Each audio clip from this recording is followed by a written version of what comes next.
So over the past week, we've all been digesting the news that Jurgen Klopp is to step down as Liverpool manager at the end of the season. And while those massive feet sit in some equally massive shoes that will need filling after the 22nd of May when Liverpool will hopefully win the Europa League, thoughts are already turning to who will replace the enigmatic German in the Anfield hot seat.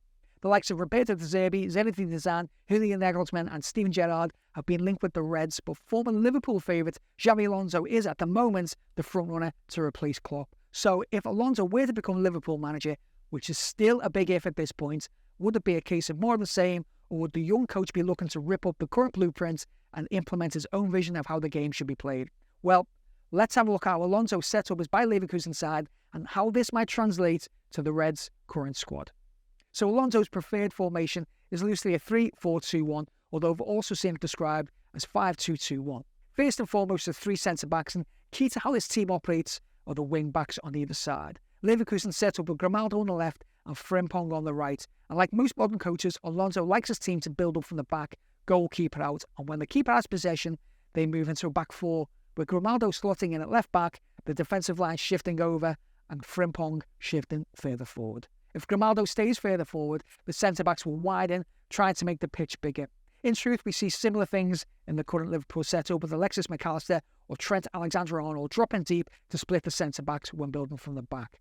The two central midfielders drop as vertical pivots to create passing triangles with the centre-backs. And in this phase of play, the team is patient, with lots of short passing and possession-heavy football. Having played under Pep Guardiola at Bayern Munich, the current Manchester City boss is an obvious influence. However, Alonso is far from a Pep tribute act, and it's after this controlled passing phase that the team look to break the press and look to move the ball forward in a more direct way. Frimpong on the right is the most direct outlet, keeping wide and using his pace and ability to take the opposition on to cause problems. And over on the left, Grimaldo plays a more controlled game as an inverted wing-back with more of a creative licence to move inside in the final third. Ahead of him are two narrow attacking players, a bit different than the wide forwards currently used at Liverpool. These are more like floating number 10s, playing behind a lone out-and-out striker who is looking to exploit any space behind the opposition defence. So how does this translate to what is available in the current Liverpool squad? Well, obviously Alisson has got no problems in goal. He's the best goalkeeper in the world, and while he still wants to play for Liverpool, he's going to be number one. The back three, well, it's Virgil van Dijk in the middle, Konate on the right, and Joe Gomez on the left. I'd expect Kwanzaa to stay at Liverpool next season rather than go out on loan and be an able deputy and continue to grow and gain experience after his successful breakthrough season. With Matip's contract up, there's probably a conversation to be had about signing another centre-back, with a left footer being on the dream list. The wing-back situation is where things get a little bit interesting.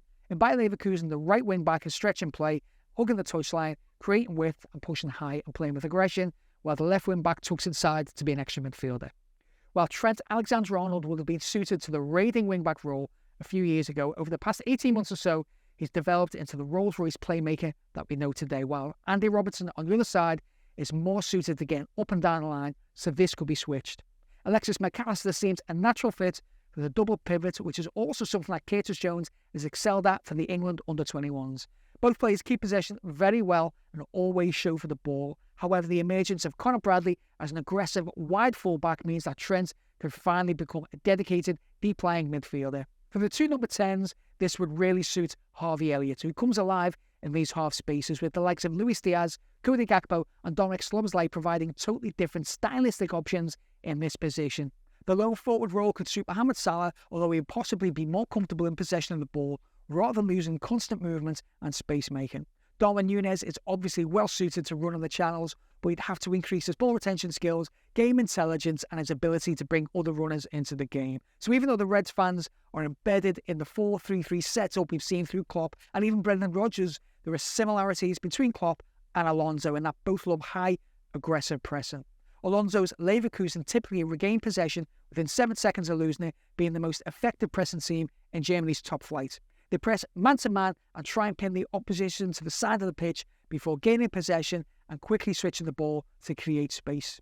It should be noted that Alonso isn't wed to the 3-4-2-1 setup, as he is often shown flexibility playing 4-4-2, 4-3-3 and 3-4-3 on occasion. His analytic football brain has shown adaptability even in this early stages of his coaching career. Alonso's familiarity with English football means that there should be less of a learning curve than we sometimes see with overseas managers, and you would imagine that he's a pretty good handle on what the club is all about and the expectations that will come with the job.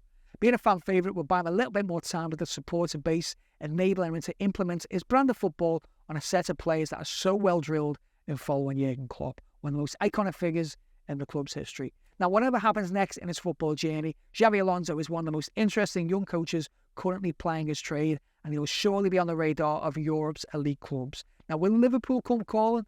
Well, time will tell soon enough.